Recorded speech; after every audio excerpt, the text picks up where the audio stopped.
Bon les amis, je pense que c'est maintenant qu'il faut préparer la prochaine hausse. C'est maintenant que tu vas pouvoir préparer ton prochain x2, x5, même x10. La plupart des gens qui ont panic sell et qui sont sortis de la crypto, qui pensent que le marché haussier est terminé, reviendront quand les cryptos auront déjà fait x2, x3, x4.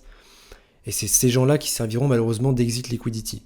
Donc c'est maintenant qu'il faut se positionner sur les bonnes cryptos bien évidemment. Et quand on regarde bien, les news sont ultra bullish. Pratiquement tout le monde a baissé ses taux.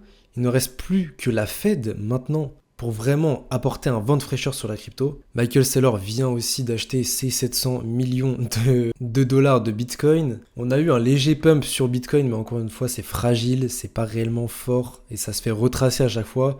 Ethereum surperforme un peu, mais bon, Ethereum pareil, on a bien retracé, on est monté à 3620. Ici, on est de retour à 3500. Donc écoutez, on est encore dans cette espèce de range entre les 66 000 et les 64 000. Encore une fois, tous ces mouvements sont faits pour nous fatiguer mentalement. Ça prend du temps, c'est très très long. Il faut garder la vision, il faut utiliser ces moments pour justement analyser un peu quels sont les cryptos qui montrent le plus de force et aussi regarder où va la liquidité, c'est le plus important. Mon plan reste le même fondamentalement sur la crypto et justement si tu as un petit portefeuille, ce que je trouve très intéressant c'est qu'on est au moment parfait pour pouvoir faire un maximum d'argent.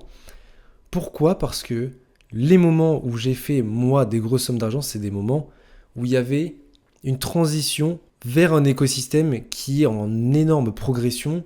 Ça a été Base pour moi qui a changé la donne avec des trades que je t'ai montrés dans d'autres vidéos. Et aujourd'hui, ce qui est très intéressant, c'est qu'on a la même chose en dip en plus. Donc dans un dip, dans une période où BTC a retracé, on a un transfert de liquidité aussi vers la blockchain Ton.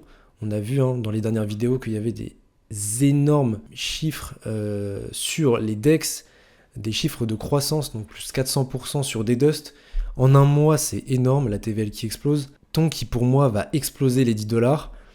Tout ça est très bullish pour toi mon frérot, puisque si tu as envie de faire des gros gains, que tu as quelques centaines ou voire quelques milliers d'euros, selon moi c'est très intéressant de se positionner sur Ton maintenant, sachant que les cryptos sont très faiblement capitalisés et pratiquement tous les mêmes coins sur cet écosystème peuvent être considérés comme des pépites étant donné leur faible capitalisation et la faible dilution de la liquidité sur cet écosystème. Au niveau d'Ethereum, écoutez encore une fois, pour moi ça change pas.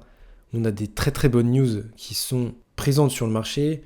On a bien évidemment début juillet la commercialisation d'Ethereum. On a aussi la SEC qui a abandonné son enquête sur Ethereum, donc de très bonnes choses sont là. Maintenant, ce qu'on remarque, c'est que c'est très faible au niveau du marché.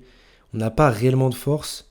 Je trouve que c'est très intéressant de se positionner maintenant parce que les pumps, on l'a vu avec Ethereum, ne préviennent absolument pas. Si t'étais pas devant les graphiques quand Ethereum a pump, je me mets en 1 heure les frérots. Si t'étais pas présent sur les graphiques ici, en l'espace de 1 ou 2 heures, Ethereum avait fait une énorme hausse ici. Donc il faut être concentré, il faut être positionné en fait, tout simplement, pour pas justement se laisser avoir. Au niveau des altcoins, on a vu vraiment une survente massive sur les altcoins, il y a eu un gros vent de panique. On a un Fetch qui a pas mal rebondi ici, on sait qu'on a Asie qui avait décalé justement la date de la conversion là, des tokens Fetch, AGX, Ocean en Asie. Pour l'instant, écoutez, on a un bon rebond sur Fetch, donc c'est plutôt positif. Et je pense que les nouvelles vont s'enchaîner, ça va être de plus en plus positif. Je pense même que ça peut faire un effet boule de neige. Donc je pense que cet été et le mois de juillet pourraient être verts tout simplement sur ce marché. Donc c'est plutôt bon. Si tu veux savoir bien sur quelle crypto je suis positionné en termes de meme coin, écoute, tu as mes anciennes vidéos où je te parle un peu des cryptos sur lesquels je suis positionné, que ce soit sur Ton ou sur Base. Et c'est pareil au niveau des altcoins, je t'ai pas mal parlé d'altcoins dans l'IA bien évidemment, d'altcoins dans le Dépine aussi. Et si tu as envie justement de t'exposer au narratif des mêmes coins sans faire n'importe quoi ou sans perdre tout ton argent comme le font les gens qui investissent malheureusement sur Solana dans des shitcoins qui font des pump and dump, où justement j'ai créé un groupe privé qui est là pour t'aider à investir sur des narratifs forts, des cryptos qui performent. On a fait un excellent trade sur le groupe privé avec Chomp, pareil pour Reka, Redo sur Ton, et là tout simplement on se positionne pour la prochaine jambe haussière sur le marché des cryptos. Donc n'hésite pas à rejoindre mon frérot, bien évidemment tu as un chat dans lequel tu vas pouvoir justement communiquer avec les gens de la communauté. Si tu as des questions bien évidemment je serai actif dans le chat. Donc écoutez, tout ça est positif, on va patienter bien gentiment que le marché remonte qu'on arrive au bottom. Et nous, on va se retrouver demain pour une prochaine vidéo. J'espère que cette vidéo t'aura plu. N'hésite pas à la liker, commenter, partager. Et on va se retrouver pour une prochaine vidéo. Ciao tout le monde.